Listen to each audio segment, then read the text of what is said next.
Morning, guys. This morning we're going to work on FE, Final Exam, Revision 2. This is May the 6th, okay? I'm just going to go in a preview here, and we'll walk through some of these problems. First, we will talk about one-to-one and inverse. Okay, so we're going to talk about inverse functions. And I did not cover this as much. We jumped right into exponential and logarithmic functions.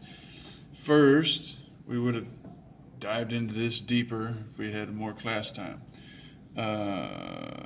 Control Shift plus, make it a little bigger.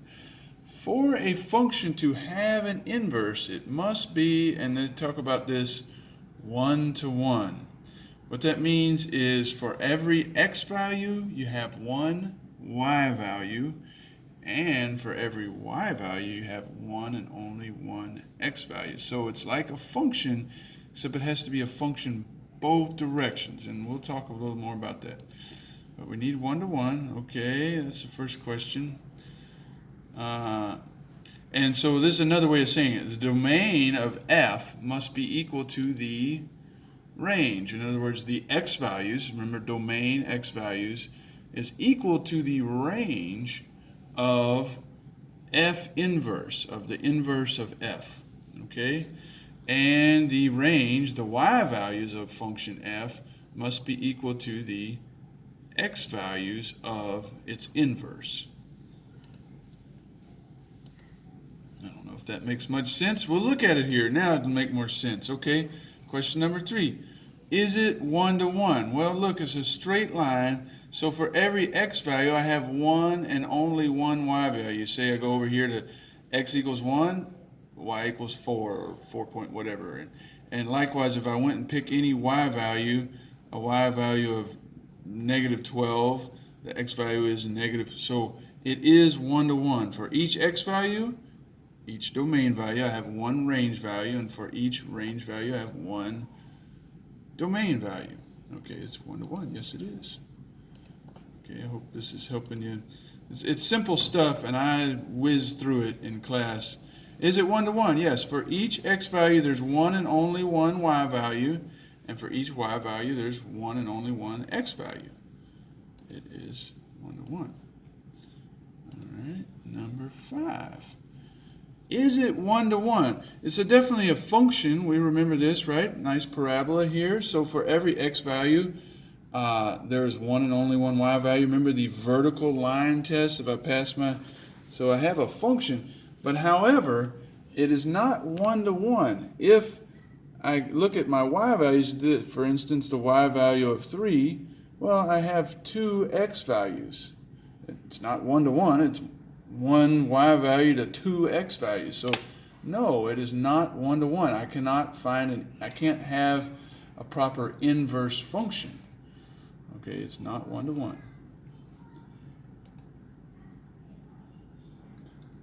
Then you can look at these values.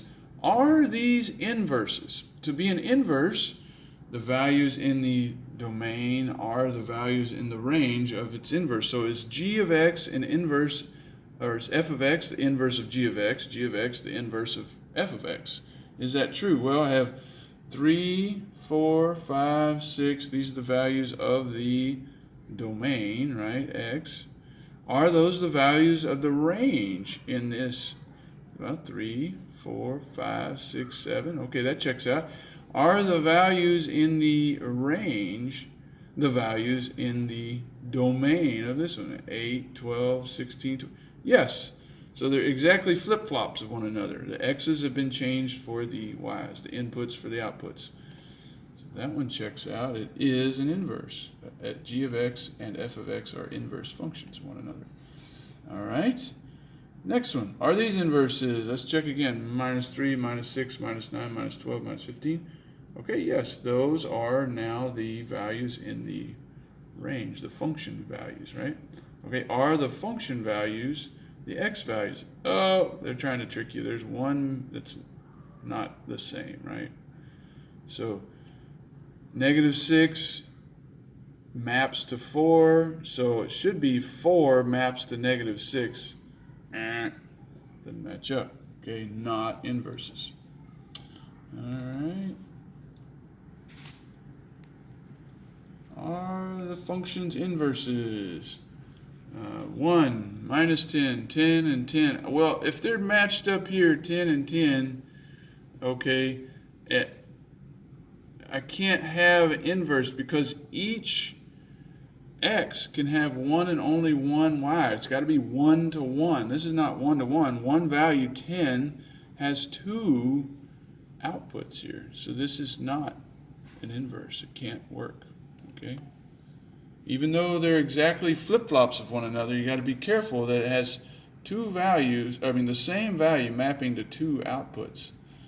Okay, so it's not an inverse because it's not 1 to 1. Okay. So just be careful to not try to trick you. So what does it mean when you graph it? If it's an inverse, then each y is an x and each x is a y. So this line and this line are mirror images of each other over the line y equals x. Okay, you can fiddle with this as much as you want, and why is it true and all of this. Let's just pick one here. We've got the point on one line. I have the point 5, comma 0, right? This point. On this other line, I have the point 0, comma 5. I've switched the x and the y. And then where they match up here, of course, is the point where it's minus 5, comma minus 5. They cross that line. So it's really a beautiful thing. When you have two inverse functions, they are mirror images over the line y equals x. So yes, these are inverses. All right. And they're not inverses if they don't look like mirror images over the line y equals x. Because this looks like a mess? Well, it is a mess. No, they're not inverses. And here we go. This one is. They reflect, they're reflections of one another over the line y equals x. Their x's and y coordinates have been flip-flopped. Yes, they look cool over the line y equals x. They are inverses. And what are we doing here? Yes. Once again, remember this one. Remember this one. Don't forget this problem. 4.2. Okay. Yes, they are reflections over the line y equals x. They are inverse functions. That's what the inverse functions will be, a mirror image over y equals x. Alrighty. How are we doing here? Okay, here's the meat of the matter. This is too long of a video. Just pause it when you need to. Race ahead when you're ready.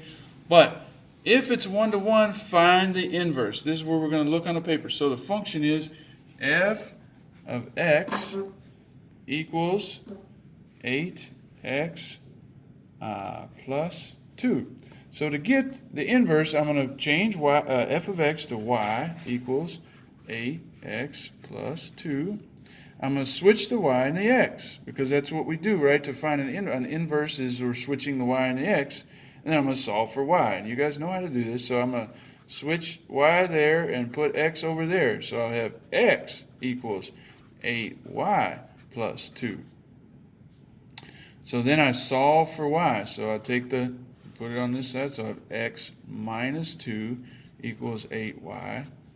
Divide by 8, and I have y equals x minus 2 over 8. And this is, of course, is back to f of x, right? F of x equals x minus 2 over 8. That's the inverse of, so this is f inverse equals x minus 2 over 8. Okay, find that one, and you're good to go over here. X minus 2 over 8. So work it out like that on your paper. I'll work one more, and we'll call it good on this. Find the inverse. Okay, let's find the inverse of f of x equals minus 3x plus 1. All right, so this is y equals minus 3x plus 1. Switch the x and the y. I got x equals minus 3y plus 1. Solve for y. X minus 1 equals minus 3y. Divide by minus 3. Divide by minus 3. Y equals Now, I'll write it again, and then we'll write it the way they want it, over minus 3. So I'll have f inverse of x, that's what y is now, equals minus 1/3 x minus divided by minus plus is plus, right? Minus divided by minus. So there we go. There's our inverse of our original. Okay, so now you can find an inverse function. And I apologize we didn't spend more time on this during the year. I know you guys are brokenhearted. We didn't spend a whole lot of time on this. But there we go. And I think... oh, one last one. I know this has gotten really long. This is the world record for the longest video for Mr. Chad. But here we go. Use the definition of inverse to determine if they are inverses. Well, just take that first one and do it again and see if you get that second one. And don't guess at it. Go ahead and do it. Here, we'll do it. Work it one more time. F of x equals minus 2x. You can pause and do it yourself and see if you get my same answer. Or you can watch and y equals, I put the y in there.